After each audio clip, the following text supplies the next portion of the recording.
पहले आप पहचानो रे साधो, पहले आप पहचानो, बिना पचिने पार ब्रह्म को, कौन कहे मैं जानो, कौन कहे मैं जानो। पहले आप पहचानो रे साधु। प्रणाम सुंदर साधु जी, प्रणाम। परमादरणीय सुंदर साथ जी, भक्तजन महानुभाव, श्री कृष्ण प्रणामी साधनालय रायगढ़ में हर रोज़ की भांति ब्रह्मवाणी ब्रह्मचर्चा ये होती रहती है। महामती प्राण जी प्रणीत किरंतन ग्रंथ का चौपाई हमने उठाया है। पहले आप पहचानो रे साधु, पहले आप पहचानो। महामती प्राण जी के माध्यम से, उनके मुखारविंद से, उनके अंतस्करण में बैठ करके अक्षरातीत परब्रह्म परमात्मा श्री राज जी पूरा विश्व के सभी साधकों को संबोधन करते हुए ज्ञान या उपदेश या विवेचन परोस रहे हैं। महामती प्राण जी स्वयं महामती प्राण जी कहते हैं कि मैं तो एक माध्यम हूँ, करने कराने वाले श्री राज जी हैं। लेकिन कुरान में महामती प्राण जी के परिचय उनके कार्य से, उनके भावना से ऐसा भी दिया हुआ है, करेगा खुद लगावे हुकुम। महामती प्राण जी साक्षात श्री राज जी महाराज हैं, फिर भी इस खेल में प्राण जी का जो स्थान है बिल्कुल वेद शास्त्र उपनिषद द्वारा एक जीवन मुक्त व्यक्तित्व का दर्शन करते हैं। ऐसे ही संसार के भाषा से जीवन मुक्त पुरुष है, ब्रह्म स्वरूप हैं और परमधाम के भाषा से संसार के लिए तो साक्षात श्री राज जी महाराज स्वरूप हैं। अब महापुरुष का आगमन अर्थात परमात्मा का अवतरण उनके लिए पहले से वेद शास्त्र उपनिषद में एक आस्था बनी रखी है कि अवतारवाद है। वैकुंठ से भगवान का अवतरण होना, कला अवतार, अंश अवतार, इस तरह से भगवान आते हैं और अधर्म को नाश करते हैं, धर्म को विकास करते हैं। ऐसे कॉन्सेप्ट सभी को मालूम है। आज के इस परिवेश में लोग जो धर्म में जिज्ञासा रखना चाहते हैं, धर्म का खोज करना चाहते हैं, अपने आत्मा को पहचान करना चाहते हैं, ऐसे लोगों को आज बहुत सारे किताबें मिलती है और मोबाइल के माध्यम से, टीवी के माध्यम से खोजी आत्मा के लिए पर्याप्त मटेरियल है। और जिनको खोजी करना है ही नहीं, वो तो संसार में, उनसे तो क्या बात करना है। उनकी अपनी मस्ती है, परमात्मा का आदेश उनके दिमाग में कब होगा तब वो वास्तविकता की तरफ दौड़ेंगे। तो जैसे वेदों में ब्रह्म ज्ञान, ब्रह्म चर्चा एक आधार, सृष्टि का आधार क्या है वो भी एक जानने का विषय है। इस तरह से वेदों में ही ब्रह्म तत्व का ज्ञान रखा हुआ है। असतो मा सद्गमय तमोसमा ज्योतिर्गमय। तो इस संसार में एक भौतिकवाद है और एक आध्यात्मिकवाद है। भौतिकवाद के लिए शरीर, संसार और यहीं रहना, खाना, बैठना, यहीं मस्ती से रहना, ये भी एक दुनिया है, एक जीवन ये भी है। लेकिन धर्मशास्त्र, विशेष करके वैदिक चिंतन करने वाले उन चिंतकों ने ये शरीर, ये संसार ही सब कुछ नहीं है, क्योंकि सबकी एक खोज है कि वास्तव में आनंद का खोज है।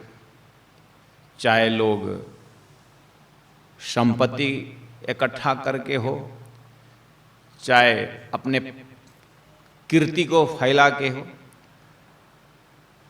कंचन अर्थात संसारी संपत्ति कमा के हो, कीर्ति फैला के हो, खोज ही तो एक आनंद का ही खोज कर रहे हैं। और प्रत्येक व्यक्ति के हृदय में यही एक एकदम पर्दा के पीछे मैं कुछ खोज रहा हूँ, मुझे कुछ प्राप्त करना है, मुझ में अतृप्ति क्यों हो रही है, मुझे पूर्णता का अनुभव क्यों नहीं हो रहा है। तो अब पूर्णता के अनुभव के लिए आगे बढ़ता है मनुष्य, लेकिन जाते जाते संसारी वस्तु को प्राप्त करके ऐसा भ्रम हो जाता है कि हाँ, ये चीज प्राप्त करने से मुझे शांति मिलेगी। फिर कुछ समय अशांति। तो वैदिक चिंतकों ने, उन ऋषि महर्षियों ने, उन त्यागी सन्यासियों ने, संतों ने कि नहीं नहीं नहीं, परमात्मा ही उनके अंदर रह करके फिर जीवों को ज्ञान देना शुरू किया कि जिस तरीका का खोज है ना तुम्हारे अंदर, ये भौतिक संसार में तुम जिस आनंद को ढूंढ रहे हो वो यहाँ पर है ही नहीं, और है तो ये मेरा ही सृष्टि है, और मैं ही धर्मशास्त्र में ये ज्ञान दे रहा हूँ, इन पैगंबरों के माध्यम से, इन मैसेंजरों के माध्यम से, ये ऋषियों के माध्यम से, कि वास्तव में शांति, आनंद जो ढूंढ रहे हो ना साधक, यह है आत्मा, है चेतना, वो तो नदियों की बहाव जैसा है, लेकिन नदी सागर में पहुंचने के बाद उसका पूर्ण विराम लगता है। ऐसे ही आनंद जो खोज रहे हो वो तो मेरा स्वरूप है। जब तक मुझ में नहीं पहुंचोगे तब तक तुमने खोजा हुआ आनंद तुमको मिलने वाला नहीं है। इस तरह से परमात्मा ही अपौरुषीय ग्रंथ, ये महान ग्रंथों के माध्यम से परमात्मा जीवों को ज्ञान दे रहे हैं, और ये ज्ञान का परंपरा कदीम से है। जब से सृष्टि है तब से ही परमात्मा अपना संदेश वेदों के माध्यम से, संत महापुरुषों के माध्यम से, अवतार के माध्यम से धरती में परोसते हुए आए हैं। महामती प्राणा जी, सद्गुरु श्री देवचंद्र जी महाराज, उन्हें ही खोजी आत्माओं में से एक विशेष साधक की आत्मा।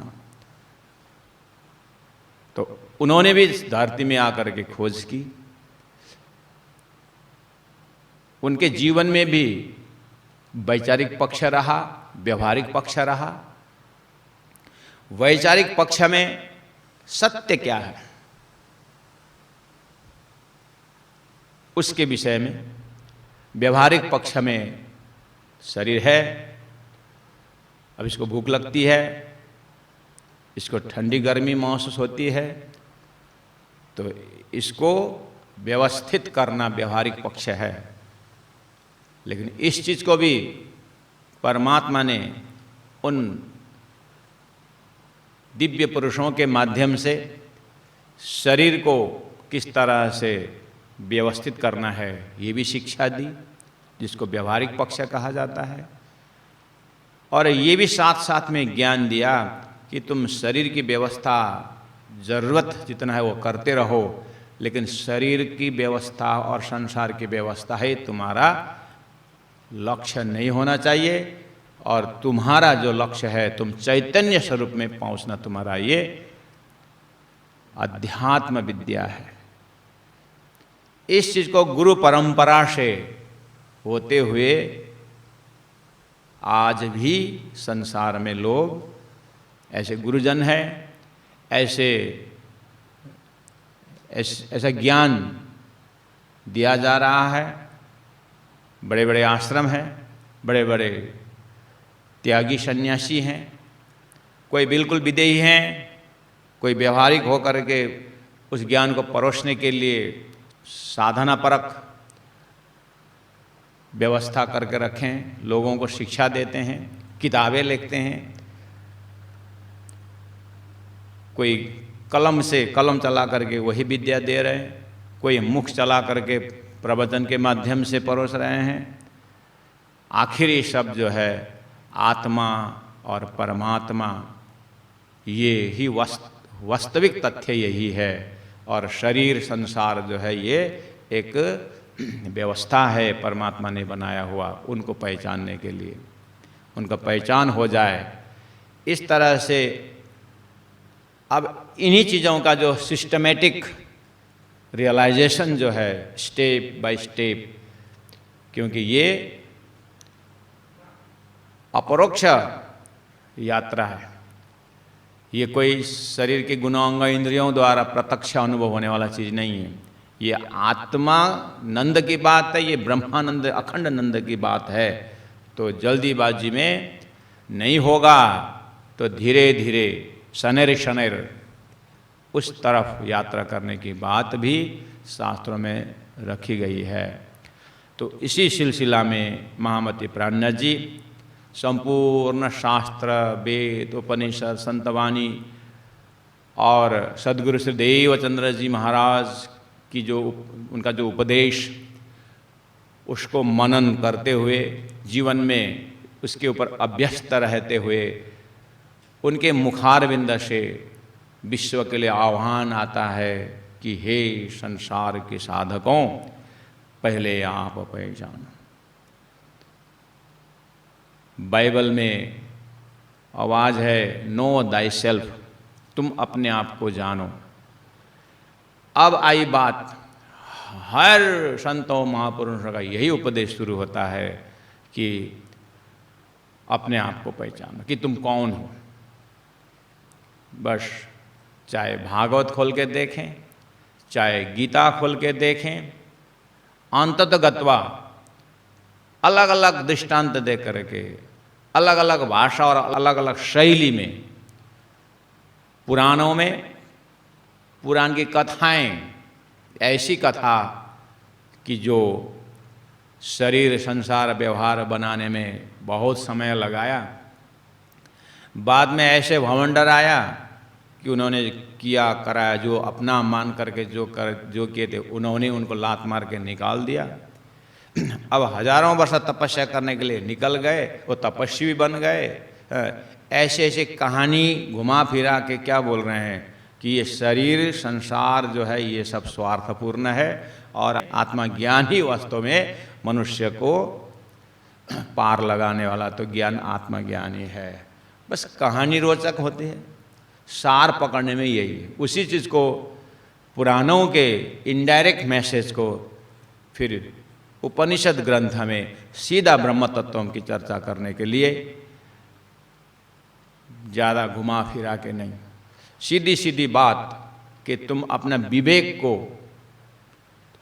तीक्ष्ण बनाओ, विवेक को विवेकी बनाओ, विवेकशील बनो, और सत असत का निर्णय करने का क्षमता बढ़ाओ।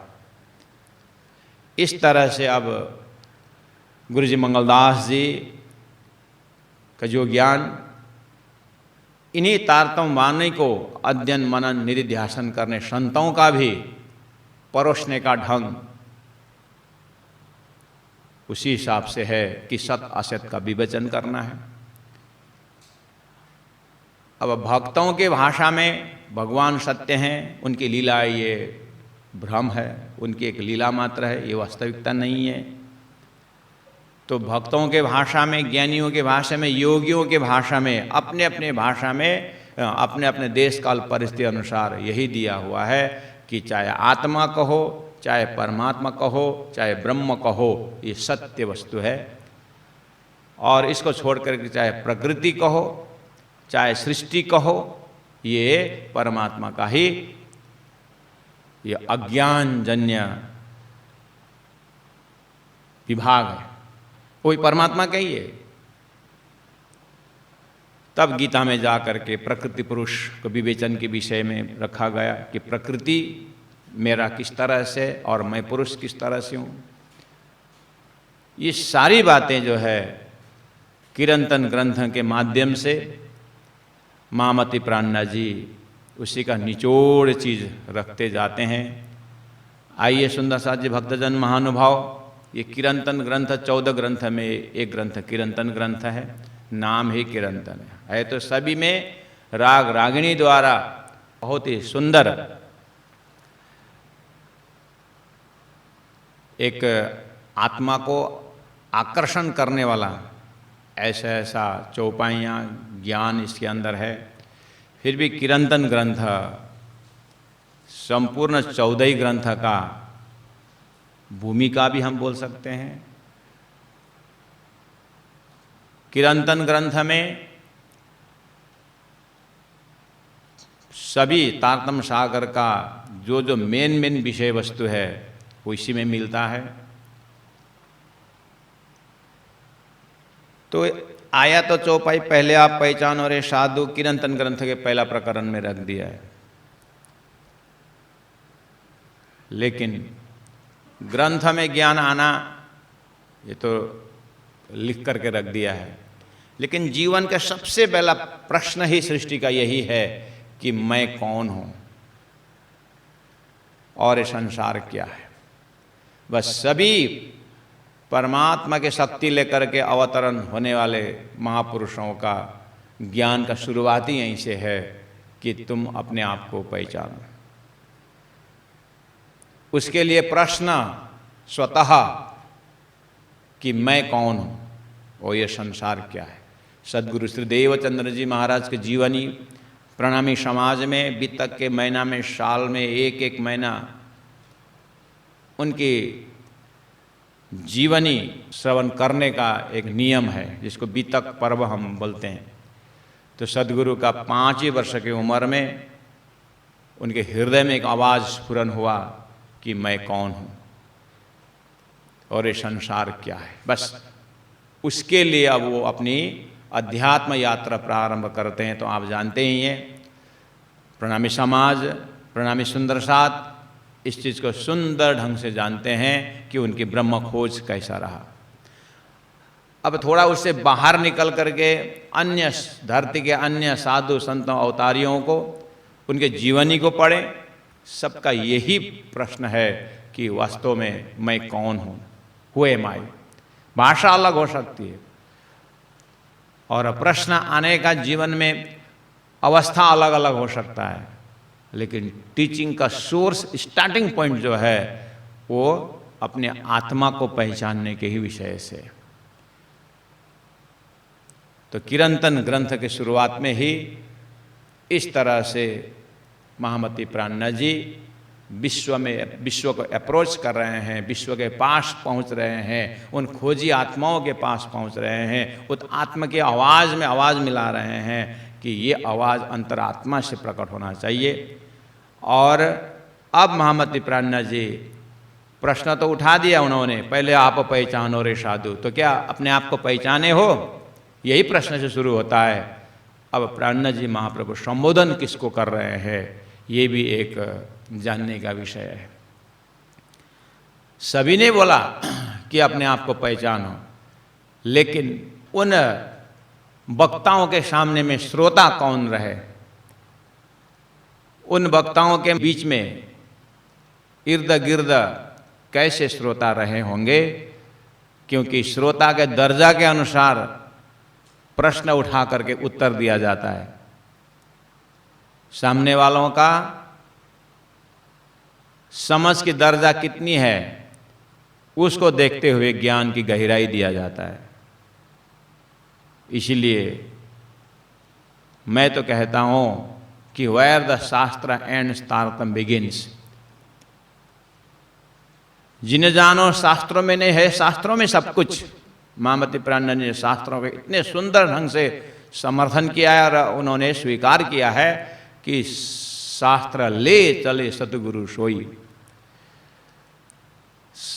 सतगुरु वही है जो शास्त्रों का सम्मत आगे बढ़ता है।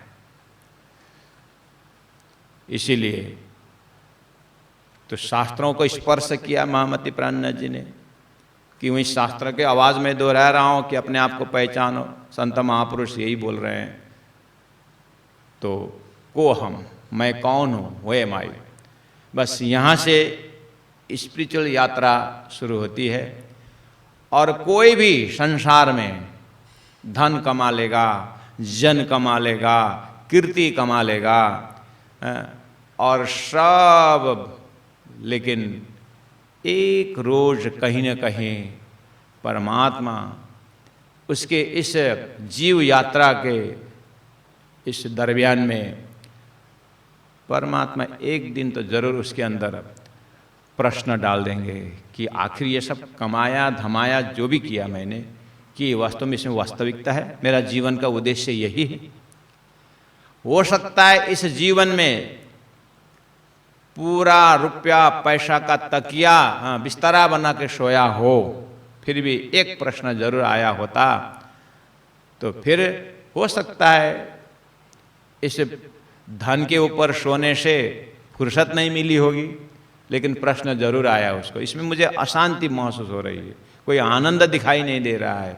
जीवन के अंतराल में एक झटका जरूर आता है। हो सकता है वो झटका उसके अंतरात्मा की आवाज हो, तो फिर इस जुनी में तो उसको फुर्सत नहीं मिला।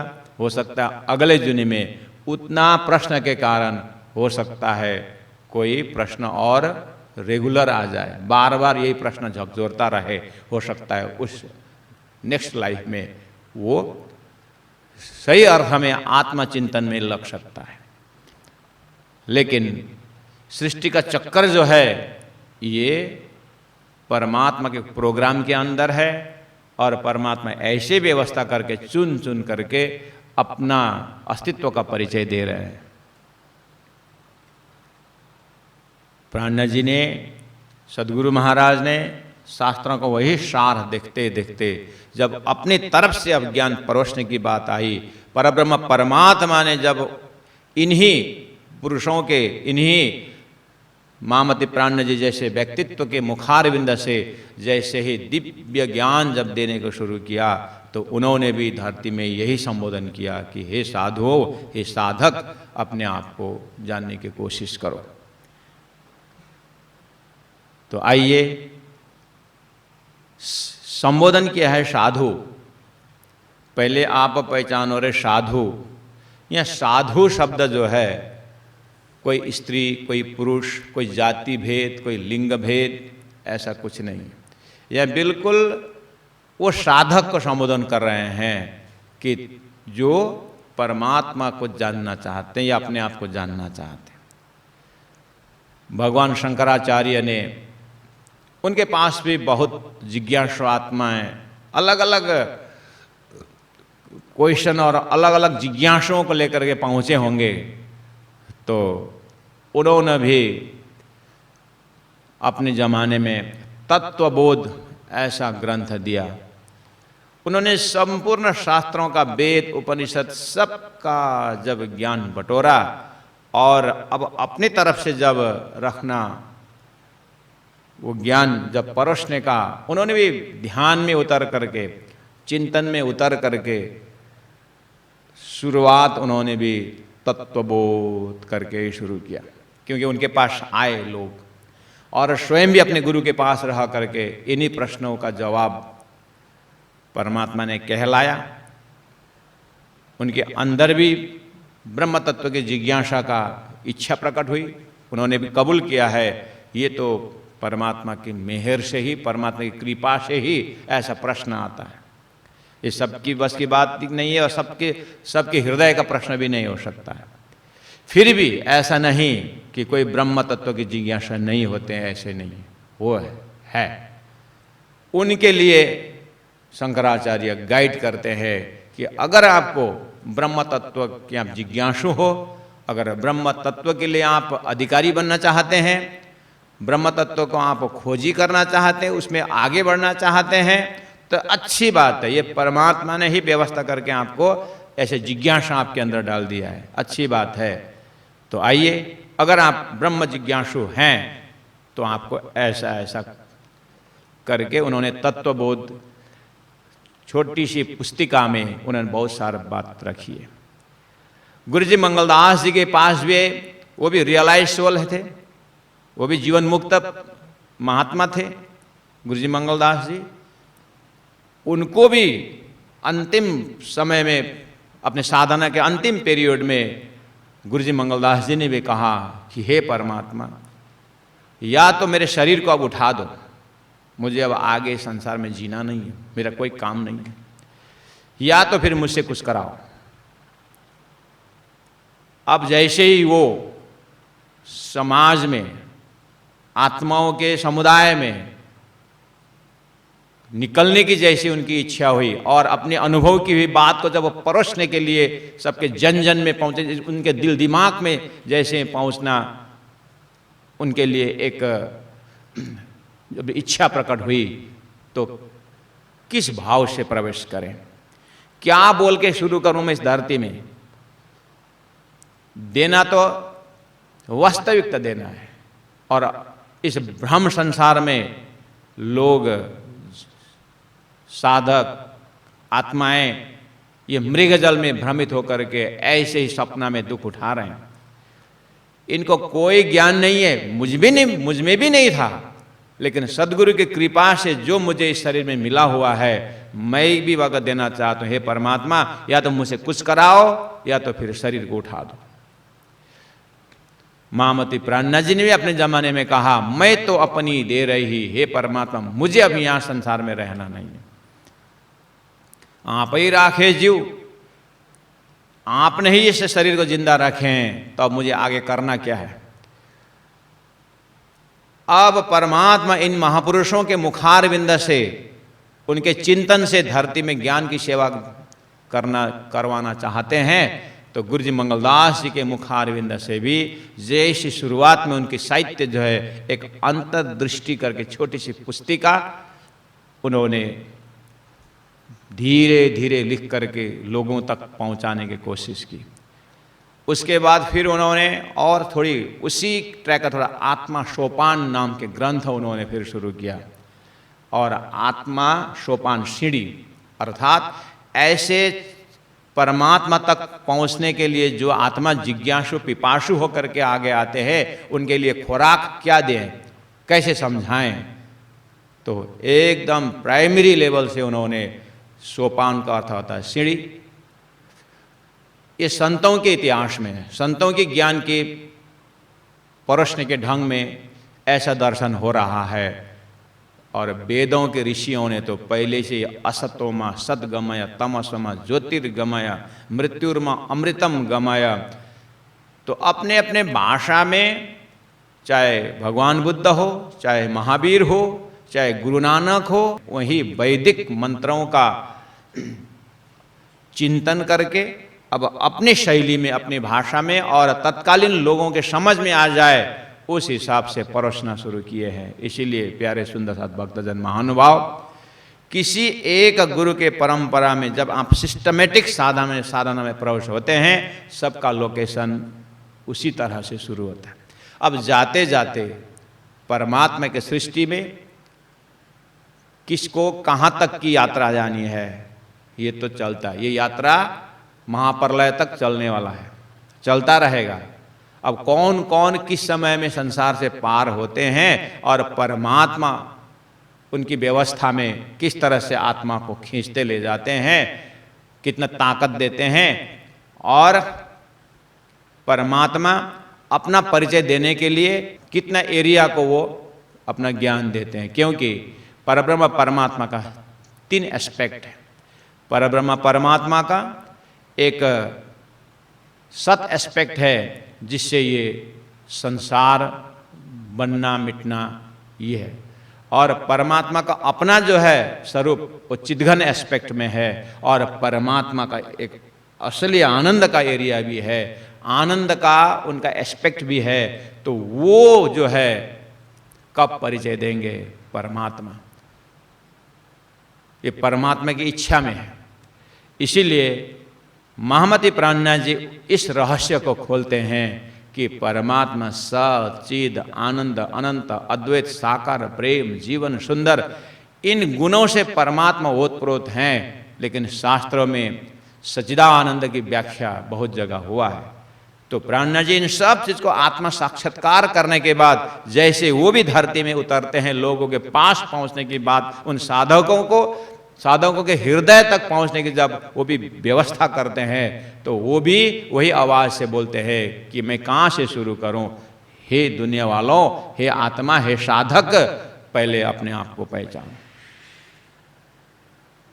तो महामती प्राणनाथ जी का टीचिंग के माध्यम से हो, चाहे शास्त्रों को अवलोकन करते सदगुरु देवचंद्र जी महाराज, महामती प्राणनाथ जी, गुरु जी मंगलदास जी, और इसी श्री कृष्ण प्रेमी निजानंद संप्रदाय के अंदर या ये तारतम्य प्रचार प्रसार के शैली में सभी परमहंसों ने शास्त्रों का आधार लेते हुए और आत्मा अनात्मा के विवेचन करते हुए, नित्य अनित्य को विवेचन करते हुए सत्य में स्थापित होकर के उन्होंने अपने देश काल परिस्थिति अनुसार अपने समय में बहुत बड़ा योगदान किए।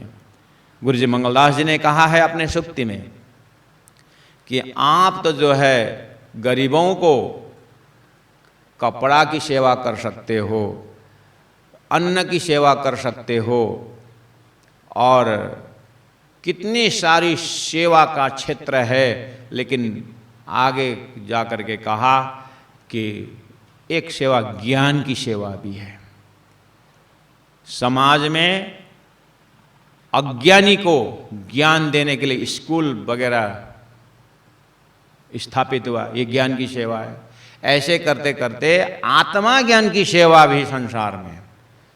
अब परमात्मा किससे कौन सेवा करवाएंगे, ये उनके हाथ में। जिस दिन परमात्मा तुम्हारे से, तुम्हारे अंदर से आत्मा ज्ञान की सेवा करवाना चाहते हैं, तो ये इसी तरह से आवाज शुरू होती है कि तुम अपने आप को पहला पहचानो।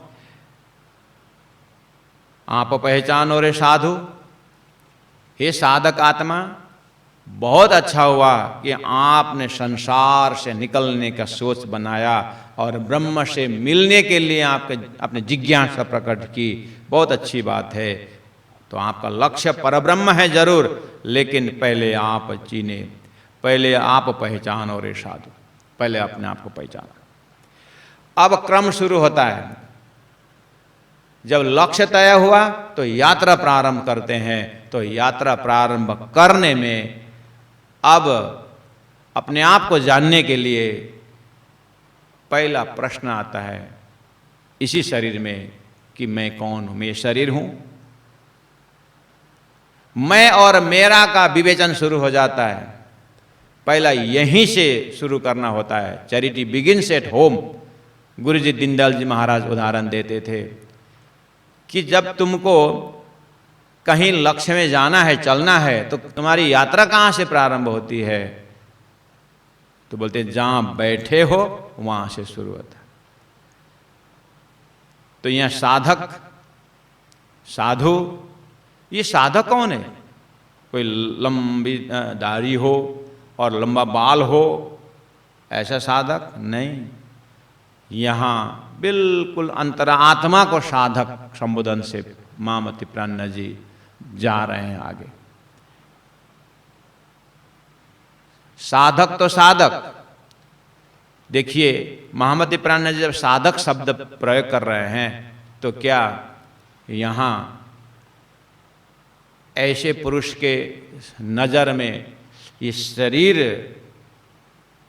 को उन्होंने, शरीर जो है शरीर लेकर के क्षत्रिय आया, ब्राह्मण आया, ज्ञानी आया, सन्यासी आया, तो उसको ये शरीर से साधक थोड़ी है, शरीर ही उसको साधन है। तो शरीर को साधन बनाने वाला अंदर कौन बैठा हुआ है? आत्मा ही वास्तव में साधक है, और शरीर उसका साधन है, और ब्रह्म उसका साध्य तत्व है। ये तीन चीज का तो विवेचन होके ही प्रवेश करते हैं ना। इसीलिए अपने आप को पहचानने के प्रसंग में प्राणनाथ जी ने कहा कि दुनिया में लोगों ने आत्मा पहचान करके अब धब्बा लगा दिया कि मैं आत्मा हूं। अब प्राणनाथ जी शुरू करते हैं, आप आत्मा तो आत्मा हो, लेकिन हे आत्मा, तुम संसार के नाशवंत आत्मा हो, स्वप्निक आत्मा हो कि तुम जागृत आत्मा हो, इस विषय में कभी सोचे हो?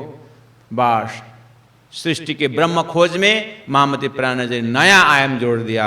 लोग आश्चर्यचकित हो गए। अभी तक आत्मा अजर अविनाशी, नैनम छिंदंती शस्त्राणी, नैनम दहती पावक, इस तरह से आत्मा अखंड अविनाशी करके सुनते आ रहे हैं। अब बोलते हैं कि तुम नाशवंत आत्मा हो, स्वप्निक आत्मा हो कि तुम जागृत के परब्रह्म परमात्मा का अंशात अंश आत्मा हो। तुम कौन आत्मा हो? अपने आप को पहचानो रे साधु, अपने आप को पहचानो, क्योंकि बिना आप चीने तुम अपनी जो है, जब तक तुम्हारा अपना ठिकाना कि मैं स्वप्निक आत्मा हूं या मैं जागृत की आत्मा हूं, ये पहचाने बिना तुम पारब्रह्म निर्णय ही नहीं कर पाओगे। क्योंकि अगर तुम स्वप्न की आत्मा हो तो तुम्हारा ब्रह्म जो है वो स्वप्निक ब्रह्म ईश्वर है, और तुम जीव भाव से भज रहे हो, और तुम्हारा लक्ष्य तो फिर शब्द परब्रह्म यूज करोगे जरूर, लेकिन तुम्हारा परब्रह्म का शब्द ही परब्रह्म रहेगा, और तुम्हें परब्रह्म तुम मिलोगे नहीं। क्योंकि यहां सृष्टि स्वप्निक, यहां अलग ही ब्रह्मांड है, और परब्रह्म परमात्मा का धाम अलग है।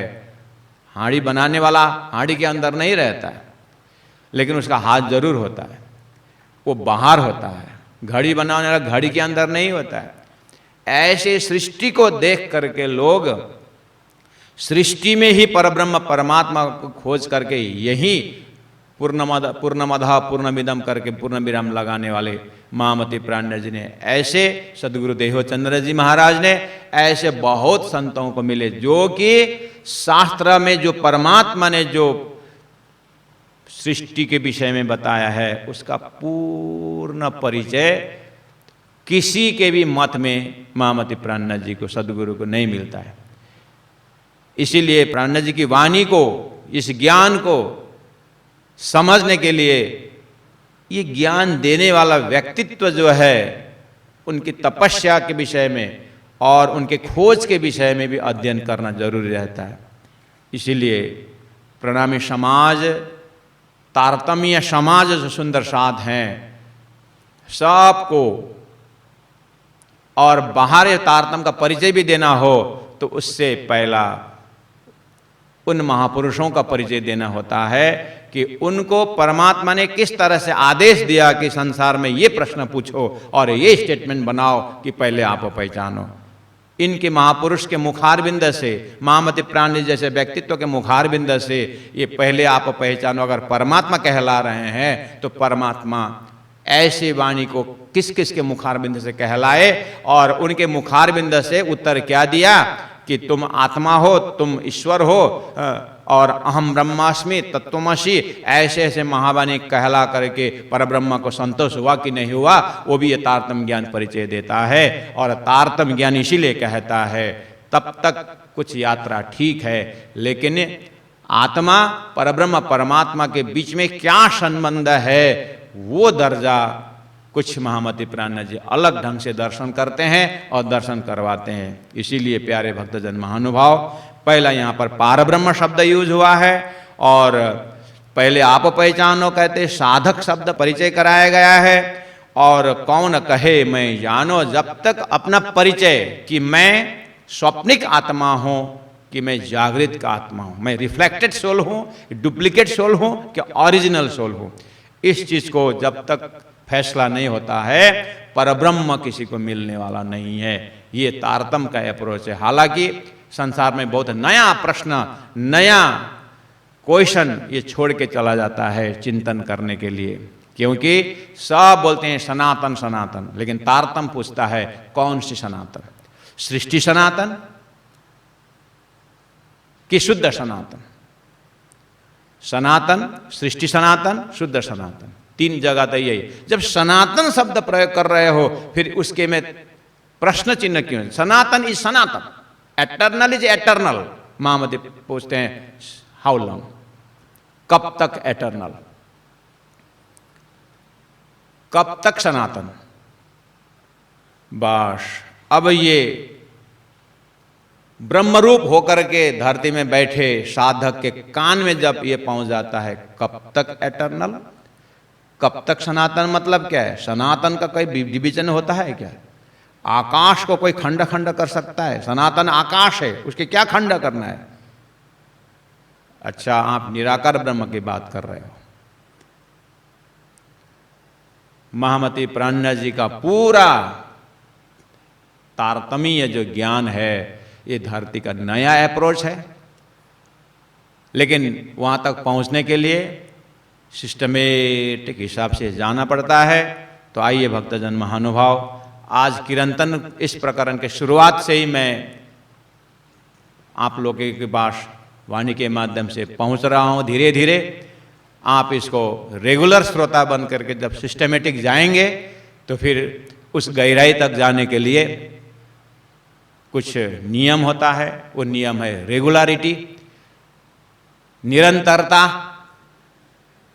तो आप साधनालय विद्यार्थी परिवार सब इन्हीं चीज को मंथन करते करते आगे बढ़ेंगे। तो सभी से आग्रह है कि कल के लिए, आज तो ये भूमिका स्वरूप में है, और कल के लिए दिल दिमाग बिल्कुल सुंदर पवित्र और रिसेप्टिव दिमाग होकर के आप बैठेंगे।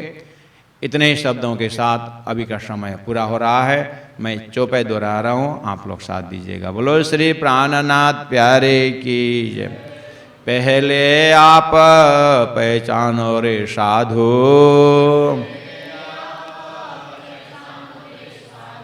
पहले आप पहचानो, बिना पचिने पार ब्रह्म को, कौन कहे मैं जान्यो, कौन कहे मैं जानो। बोलो श्री प्राणनाथ प्यारे की जय। सदगुरु महाराज की जय। तीनों पुरी धाम की जय। गुरु जी 108 मंगलदास महाराज की जय। प्रणाम सुंदर साथ जी, प्रणाम।